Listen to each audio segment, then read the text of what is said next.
Hello and welcome back to Cooking by Zoe. Today I'll be showing you on how to create and achieve this tie-dye look for your macarons. I'll also be showing you on how to make chocolate ganache for the filling.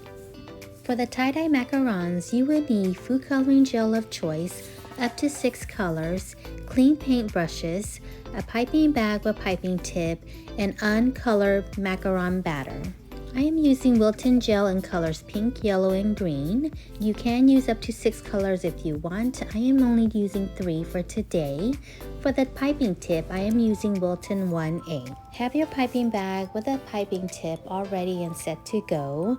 You're going to grab some of the coloring gel with the painting brush, and then you're going to paint this coloring gel onto the inside of your piping bag in a long streak as shown in this video. Grab more food coloring gel if needed. When you are done with your first food coloring, you're going to go on to the next and follow and do the same thing you're doing. If you are doing 3 colors, then make sure to separate your colors so they're not touching. Please be aware that I will not be going over or showing how to make the macaron batter. If you would like the recipe or tutorial on how to make the macaron batter, please check out my other macaron tutorial. Specifically, check out the strawberry macaron tutorial. Just make sure to omit the pink food coloring gel. For those that would like, I am going to go ahead and post the tutorial link in the description box down below, and you can check that out. Continue the painting process until you are all done with your colors. If you're adding more than 3 colors, then just make sure your streak is a lot smaller in width.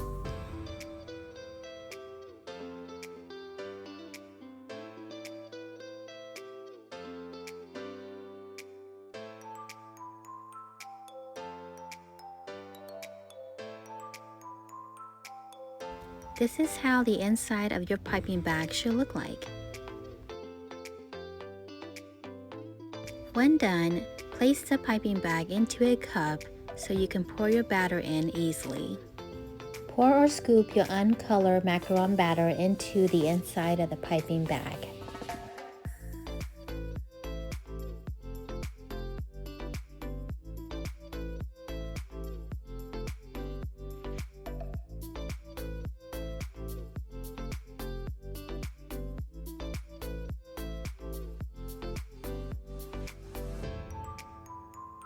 Your piping bag should look similar to this once you have added in the batter. Get your baking pan and baking mat or parchment paper ready for the piping process. You'll notice that with the first 1 or 2 macarons that are piped out, the tie-dye does not turn out exactly the way it should be, but the rest of your piped macarons should turn out into a pretty nice tie-dye color. To achieve this tie-dye macaron look, hold your piping bag 90 degrees and gently squeeze the batter. While you are squeezing the batter, you should at the same time continuously move your piping tip in a circular motion so that it creates this layering of tie-dye look. While you are moving your tip in a circular motion, keep in mind that your tip should stay, or at least try to keep it in the center while you are doing this circular motion. When you are done piping, make sure to bang your tray on the top of the counter 4 to 6 times to release the air bubbles. Continue the same process for your next tray.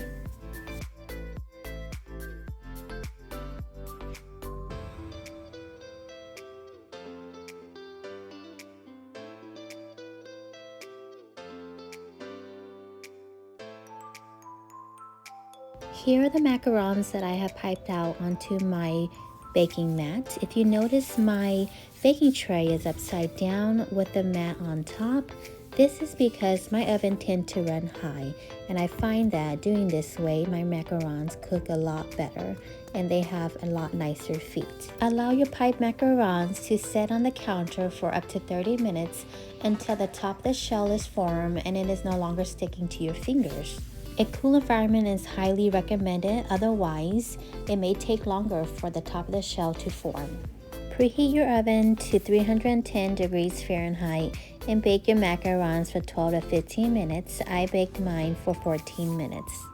When the macarons are cooked, remove and let them cool completely before removing them from the baking mat or the parchment paper. Oven temperature and cooking time may vary depending on your oven.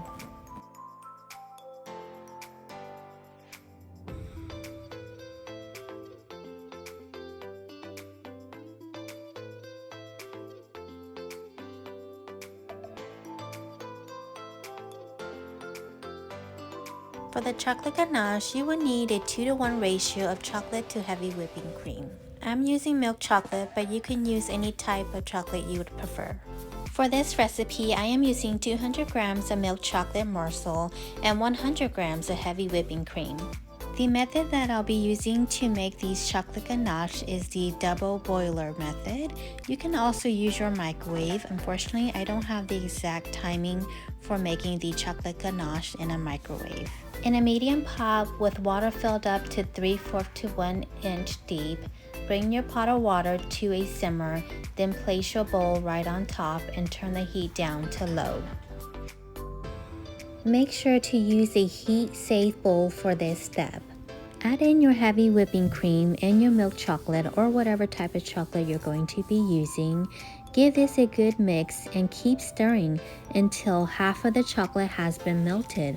Once half has been melted, turn off the heat and just continue stirring until all chocolate has been melted. Once all has been melted, remove from the heat. Avoid high temperature or allowing your water to come to a boil because too much heat will cause your cream to separate, or you can also burn your chocolate. After you have removed the bowl from the heat, give it a really good mix to make sure that all the chocolate has been melted. When done, pour this mixture into a smaller bowl and refrigerate the chocolate. You can refrigerate your chocolate ganache up to 1.5 hours before use. The longer you keep it in the refrigerator, the thicker it will get. And keep in mind, all refrigerators have a different temperature, so mine's and yours will vary. Prepare your macaron cookie shell for the piping and sandwiching process. Your chocolate ganache should look something similar to this after 30 minutes in the refrigerator. I am labeling this as number 1. After 45 minutes sitting in the refrigerator, your chocolate ganache should look similar to this. I am labeling this as number 2. Lastly, this is my chocolate ganache after 1 to 1.5 hours in the refrigerator. I am labeling that as number 3. This is the piping tip that I'll be using for number 1 of my macarons. For these tie-dye macarons, you'll notice that my chocolate ganache is not as thick as I would like it to be. For these chocolate ganache, they have been sitting in the refrigerator for about 30 minutes, so they're still slightly runny, but they are still pipeable. The only drawback to this is when you do pipe your filling, they're not as pretty as if your chocolate ganache was thicker. If your chocolate ganache is at this stage and you want to go ahead and pipe, do so but quickly, and then place your macarons into the refrigerator for about 30 minutes to 1 hour, and you'll notice that the filling will thicken up.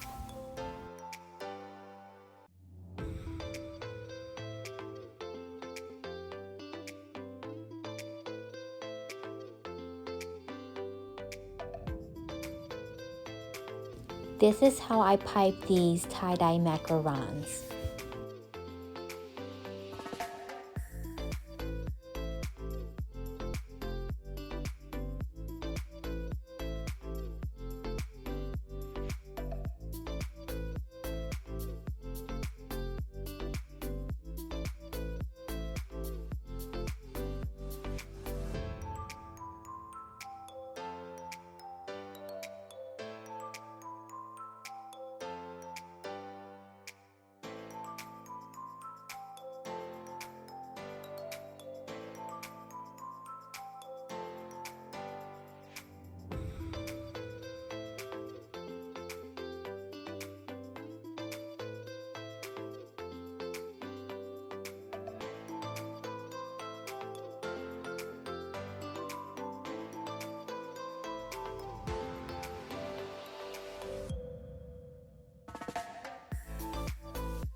This is number 2 of my chocolate ganache, which has been sitting in the refrigerator for about 45 minutes. It is a little bit thicker and less runny.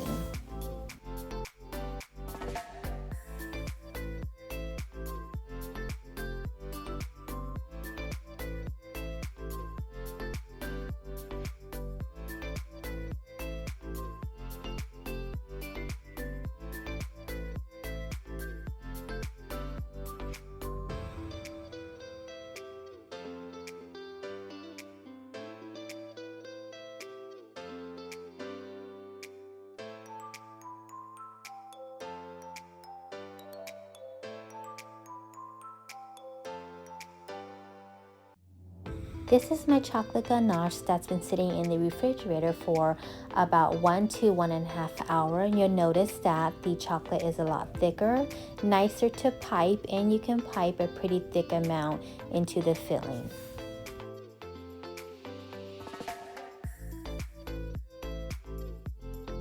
Well, thank you so much for tuning in and watching this tutorial. I hope this was helpful. If you have any questions, comment down below. Thank you.